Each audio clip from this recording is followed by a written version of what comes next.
keeping their promises. The European Union has vowed once again to meet its aid commitments to the poorest countries, despite the deepening economic recession.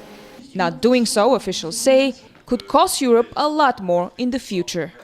I am aware that national budgets are hard hit by the crisis, but if we don't do anything, there will be more poverty. More poverty will mean political instability, conflict and greater immigration flows.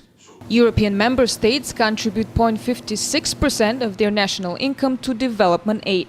But the global economic downturn has prompted governments to cut their aid budgets. I have noticed a certain trend among some member states. It looks like they are lacking political will, or they are cooking up false arguments not to respect the commitments they've made in the past. Despite what seem to be positive conclusions, European NGOs say the final Council document does not include a reference to countries' individual targets, which were mentioned in earlier drafts. This, experts argue, would allow states to hide behind the collective screen. European governments, many of them, are not keeping their promises on aid. And we're very concerned that, about the government's credibility.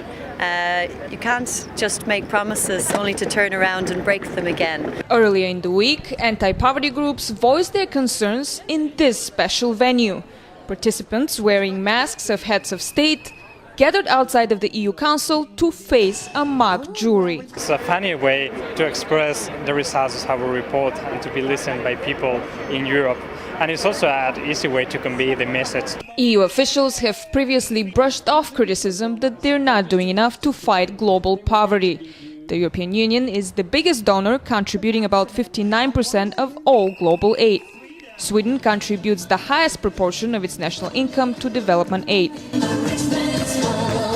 while Italy is on the other extreme, allocating only 0.2% of its gross domestic product. The Council's conclusions come ahead of the United Nations high-level conference on the global economic crisis and its impact on development, slated for the beginning of June in New York.